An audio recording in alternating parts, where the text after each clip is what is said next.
তারেক রহমানকে অনুরোধ করব, আপনার বাপ কখনো মুজিববাদী লোক ছিল না। আওয়ামী লীগ বাংলাদেশে বিচারের মুখোমুখি হতে হবে। আপনারা যদি ভারত পক্ষে গিয়ে থাকেন, বাংলা পক্ষের সাথে আপনাদের কঠিন লড়াই হবে। যেই দলটি গত 17 বছর লড়াই করেছিল বাংলাদেশে গণতন্ত্র কায়েমের জন্য, তারা এই 24-এর গণ অভ্যুত্থানের পরে ইলেকশন ইঞ্জিনিয়ারিং এর মাধ্যমে এই গণতন্ত্রকে তারা নিজে গলা টিপে বাংলাদেশের বুকে হত্যা করলো। এটা দুর্নীতি এবং লুটপাটের একটা বৈধতা উৎপাদনকারী বাজেট, এবং এই বাজেট নতুন করে টাকা কামানোর ধান্দা। জনগণের উদ্দেশ্যে কয়েকটি কথা বলতে চাই। প্রথমত, যেই বৈষম্যের বিরুদ্ধে বাংলাদেশে একটি লড়াকু আন্দোলন হলো, সেই আন্দোলনের অন্যতম উদ্দেশ্য ছিল যে আপনার যে সন্তান আছে সেই সন্তানের বাংলাদেশে একটি চাকরি হবে। আপনি যে আপনার মা বাপের যে সেই হারানো জমিটুকু ছিল বিক্রি করে তার হাতে তুলে দিয়েছিলেন, বাবা তুমি পড়াশোনা করো, তুমি একটি চাকরি করবে, এসে তুমি চাকরি করে আমার হাতে টাকা তুলে দিবে।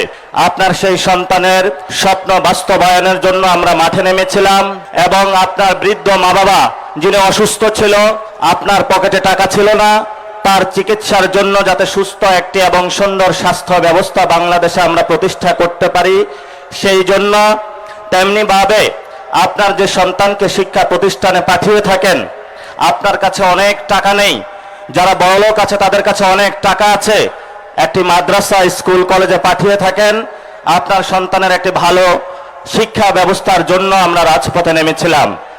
আমরা যখন রাজপথে নেমেছিলাম সেই সময়কালীন আপনারা কিন্তু বিদায় আমাদেরকে জানাতে চান নাই। 26 বছর আমাদেরকে যখন আপনারা পালন করেছেন, প্রিয় সন্তানকে যখন রাজপথে হাসিনা খুনি সন্ত্রাসের গুলির মুখে ছেড়ে দিয়েছিলেন, তখন বলেছিলেন অনেক মা বাবা যে বাবা তুমি ঘরে ফিরবা না, শহীদ হয়ে ফিরবা, তবে বাংলাদেশের সার্বভৌমত্ব রক্ষা করে আসবা। অনেক মা বাবা প্রিয় সন্তানকে সেই সময় রাজপথে দিয়েছিলেন ভবিষ্যৎ বাংলাদেশকে রক্ষা করার জন্য। কিন্তু এই যে বাংলাদেশে 2024-এর পরে 2026-এর আরেকটি জুলাই মাস আসতেছে, সেই জুলাইয়ের পূর্ব মাসে জুনে আমাদের প্রশ্নটা থেকে গেল, যেই জন্য আপনার সন্তান রাজপথে গিয়ে বুকের তাজা রক্ত দিয়েছে, সেই ভবিষ্যৎ বাংলাদেশের জুলাই অভ্যুত্থানের আকাঙ্ক্ষাকে আমরা বুঝে পেয়েছি বাংলাদেশে। যারা পার্লামেন্টে রয়েছেন, সরকারি দলে যারা রয়েছেন, বিরোধী দলেরও যারা রয়েছেন, আপনাদের কাছে আমরা জানতে চাই যে আগামীর জুলাই আপনারা কি সেই পার্লামেন্টে যারা চাঁদাবাজ, দুর্নীতিবাজ, সন্ত্রাস, দখলদার, ট্যাক্সের টাকা মেরে খায়, এবং আপনারা যারা শেয়ার মার্কেটে বিনিয়োগ করেছিলেন, আপনাদেরকে সব টাকা ছিন্ন করে তারা নিয়ে গিয়েছিল, তাদের বিচারের জন্য আপনারা কি কর্মসূচি মাঠে দিবেন, পার্লামেন্টে কি করবেন, এবং আমাদের যে ভাইরা শহীদ হয়েছিল, সেই ওয়াসিম, সেই মুগ্ধ, সেই আবু সাইদ, তাদের রক্তের দিকে তাকিয়ে সেই খুনি হাসিনার বিচারের কাঠ গড়াতে দাঁড় করাতে আপনারা কি করবেন, সেই বিষয়ে আজকে খুলনার ঐতিহাসিক মাঠ থেকে জনগণের কাছ থেকে আপনাদের কাছে আমরা প্রশ্নগুলো রেখে যাচ্ছি। প্রিয় উপস্থিতি, আপনারা জানেন এই বৈষম্যের বিরুদ্ধে যখন আমরা রাজপথে নেমেছিলাম, এরপরে আমাদের সামনে 3টি এজেন্ডা ছিল। একটি অন্যতম এজেন্ডার মধ্যে ছিল একটি গণতান্ত্রিক বাংলাদেশ। যেই দলটি গত 17 বছর লড়াই করেছিল বাংলাদেশে গণতন্ত্র কায়েমের জন্য, তারা এই 24-এর গণ অভ্যুত্থানের পরে ইলেকশন ইঞ্জিনিয়ারিং এর মাধ্যমে এই গণতন্ত্রকে তারা নিজে গলা টিপে বাংলাদেশের বুকে হত্যা করলো। এবং আমরা দেখতে পেলাম তারা সেই দিল্লির কুখ্যাত সন্ত্রাসী মাফিয়া গোষ্ঠী আওয়ামী লীগের সাথে হাত মিলিয়ে বাংলাদেশের জনগণের উপরে আবার নতুনভাবে যারা গত 17 বছর আমাদের উপরে অত্যাচার, নির্যাতন, নিপীড়ন চালিয়েছিল, এসালাম এবং বেক্সিমকো থেকে যেই ধরনের ব্যবসায়িক জঙ্গি গোষ্ঠী জনগণের উপর অত্যাচার করেছিল, তাদেরকে আবার এই পার্লামেন্টে তারা জায়েজ করে নিল। শুধু তাই নয়, পার্লামেন্টের প্রথম সেশনে যার নির্দেশে বাংলাদেশের অসংখ্য আপনাদের সন্তান খুন হয়েছে, সেই চুপ্পুকেও তারা পার্লামেন্ট অধিবেশনে এসে নিয়েছিল, এবং সেই চুপ্পুর সামনে তারা দৌড়ে পার্লামেন্ট সেশনে করেছিল। এবং পরবর্তীতে যখন তাদেরকে বলা হলো যে আমরা একটি বৈষম্যহীন, একটি মানবিক বাংলাদেশ চাই, তখন তারা ধর্মীয় কার্ড খেলা শুরু করলো। মুক্তিযুদ্ধের ভুয়া কার্ডের আশ্রয় নিয়ে দিল্লির সাথে তাল মিলিয়ে নতুন ভাবে যারা বাংলাদেশের পার্লামেন্টে এবং জনগণে মাঠে প্রান্তরে রয়েছে তাদেরকে বাংলাদেশ বিরোধী আখ্যা দিতে শুরু করলো। আমরা বিএনপি ভাইদেরকে বলবো, বাংলাদেশে দুইটা পক্ষ, একটা হলো বাংলা পক্ষ আর একটা হলো ভারত পক্ষ। আপনারা যদি ভারত পক্ষে গিয়ে থাকেন, বাংলা পক্ষের সাথে আপনাদের কঠিন লড়াই হবে এবং এই লড়াই যদি আপনাদের আবারই পতন হয় তাহলে সেই পতনে আমাদের কোনো কিছু করার থাকবে না, কারণ আপনার পতন আপনি নিশ্চিত করছেন। এখন ওরা আমাদেরকে বারবার বলে যে ছোট ছোট পোলাপাইন তাদেরকে নাকি ধমক দিয়ে কথা বলে, এই ধরনের অভ্যাস শেখ হাসিনার ছিল।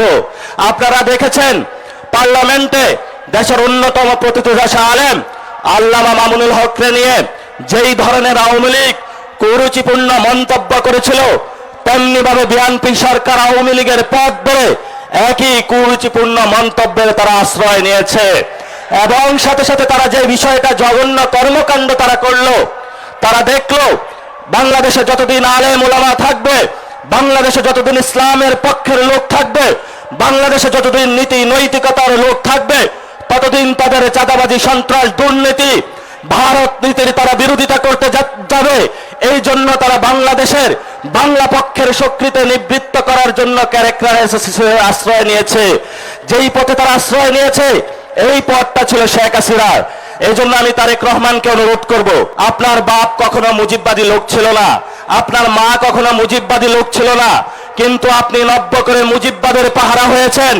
এই মুজিববাদের পাহারাদার হয়ে যদি বাংলাদেশের জনগণের সামনে আপনি দাঁড়ান, আমরা যারা মুজিববাদের দোষর তাদের সাথে এক সেকেন্ডের জন্য তাদের প্রতি আমরা আঘাতে পরোয়া করব না ইনশাআল্লাহ। প্রিয় সালাউদ্দিন ভাই, আপনি আজকে বললেন আওয়ামী লীগ নাকি একটা মাফিয়া গোষ্ঠী।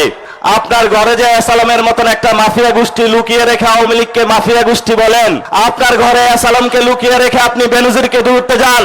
এই ধরনের ভণ্ডামি জাতির সামনে প্রকাশিত হয়ে পড়েছে এবং আপনি সংবিধানের আশ্রয় নিয়ে বাংলাদেশের জনগণকে বোকা বানানোর যে প্রচেষ্টা নিয়েছিলেন সেটা আমরা হাতে কলমে দেখিয়েছি যে আপনি আবু জাহেলের মতন সংবিধানের আশ্রয় নিয়ে বাংলাদেশের মুক্তিকামী জনতার যে ঐতিহাসিক লড়াই, সেই লড়াইকে আপনি অস্বীকার করেছেন।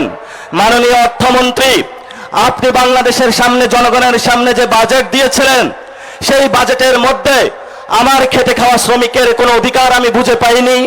আমার তরুণ শ্রমিক যারা রয়েছে তাদের কোনো কর্মসংস্থানের আমরা কোনো সুযোগ পাইনি। আপনারা যে বাজেট দিয়েছেন সেই বাজেটের মধ্যে আমাদের নারীদের জন্য কোনো আমরা অধিকার পাইনি। আমরা বাজেট সম্পর্কে স্পষ্ট করেছি এটা দুর্নীতি এবং লুটপাটের একটা বৈধতা উৎপাদনকারী বাজেট, যেই বাজেটকে আমরা ঘৃণাভরে প্রত্যাখ্যান করেছি এবং এই বাজেট নতুন করে টাকা কামানোর ধান্দা যেই গ্যাং ছিল সেই হাওয়া ভবনে, সেই গ্যাং তারা লন্ডনে আশ্রয় গিয়েছে, সেই গ্যাং এখন বাংলাদেশের মানুষের মধ্যে ইন্ডিয়ার সহযোগিতায় এবং আমাদের কতিপয় বিভ্রান্ত সেনাবাহিনীর যুবকদের সহযোগিতায় বাংলাদেশের মানুষের উপরে তারা চাপিয়ে দিয়েছে। আমরা তীব্র নিন্দা এবং ধিক্কার জানাচ্ছি। আপনারা যদি এই পথে টিপ টিপ করে পা বাড়াতে থাকেন তাহলে আমরাও আপনাদের কিভাবে চাবিকাঠি নাড়া দিতে হয় এটা আমরা ভালো করে আপনাদের চোখের সামনে আঙ্গুল দেখিয়ে দিয়েছি। এই যে তারেক রহমানের একটা বন্ধু আছে মীর শাহ আলম নাকি যেন কি নাম, সে আমাদেরকে সংসদে দাঁড়িয়ে বলেছিল, কোথায় ছিলা তোমরা? আমি বাবু তোমাকে প্রশ্ন করতে চাচ্ছি যে বাবু তুমি গত 17 বছর কোথায় ছিলা? তুমি শিবগুজ মডেলকে গোপালগঞ্জ মডেলে ট্রান্সফার করেছ। এই ধরনের উশৃঙ্খল যুবক যারা হাওয়া ভবনের বর্তমান সরকারে অংশগ্রহণ করেছে, এই উশৃঙ্খল যুবকদের থেকে বাংলাদেশ রক্ষা করতে হবে। এই উশৃঙ্খল যুবক কার গর্ভে জন্ম নিয়েছে, কোন দল করে, সেটা আমরা বাংলাদেশে দেখবো না। উশৃঙ্খল যুবকদেরকে আমরা শৃঙ্খলা আনবো, এটাও আমাদের আজাদির লড়াই। শেষ কথা, আমাদের আগামীর 3টা লড়াই, এই 3টা লড়াই হলো আমাদের সংস্কার বাস্তবায়নের লড়াই, যার জন্য এই খুলনার সমাবেশে আপনারা উপস্থিত হয়েছেন। 75% বাংলাদেশের মানুষ ভোট দিয়েছে। আমাদের দ্বিতীয় লড়াই বাংলাদেশে সার্বভৌমত্বের লড়াই। এই সার্বভৌমত্বের লড়াইয়ে দিল্লির দাদাবাবু থেকে বের হয়ে, আমেরিকান পররাষ্ট্রনীতি থেকে বের হয়ে স্বাধীন বাংলাদেশের পররাষ্ট্রনীতি ইনশাআল্লাহ আমরা বাংলাদেশে প্রতিষ্ঠা করব। লাস্ট যেটা, আওয়ামী লীগ বাংলাদেশে বিচারের মুখোমুখি হতে হবে। যদি আওয়ামী লীগ বাংলাদেশে বিচারের মুখোমুখি না হয়, তাহলে আমাদের সামনে আরো অসংখ্য যুবক, আরো অসংখ্য নারী, অসংখ্য হিন্দু, অসংখ্য আলেম ওলামা, আমাদের ভবিষ্যতে তাদের হলো পবিত্র এই রাজপথে তাদের রাজপথ রঞ্জিত হবে। আমরা আশা করব সরকার আমাদের কথাগুলো তারা কানে না দিবে। যদি তারা না নেয়, তাহলে কিভাবে কানে তাদেরকে ঢুকাতে হয় আমরা সেই উশৃঙ্খল যুবকদের শিখিয়ে দিব, যারা পার্লামেন্টে বসে বসে মিট করে হাসে। প্রিয় খুলনাবাসী, আপনারা জানেন এই খুলনায় কেডিআইতে দলীয় লোক বসানো হয়েছে, এই খুলনাতে সিটি কর্পোরেশনে দলীয় লোক বসানো হয়েছে, এই খুলনাতে জেলা প্রশাসনে লোক বসানো হয়েছে দলীয় লোক, এমনকি বিসিবিতেও লোক বসানো হয়েছে। খুলনাবাসী, এই সব সন্ত্রাসীদেরকে আপনারা ছাড় দিবেন না। যতই ভদ্রতার মুখোশ পরে তারা আমাদের সামনে আসে, আপনারা যদি তাদেরকে ছাড় দেন, কালকে আপনাকে তারা হত্যা করতে উদ্যত হবে, আপনার সন্তানকে তারা হত্যা করবে, আপনার মাকে তারা হত্যা করবে, আপনার বউকে তারা হত্যা করবে। এই সব সন্ত্রাসীদেরকে খুলনার অঞ্চল থেকে উচ্ছেদ করতে হবে। এবং যারা মসজিদে হত্যাকাণ্ড ঘটিয়েছে খুলনাতে, আমরা বাবু তোমাদেরকে হুঁশিয়ার করে দিতে চাই।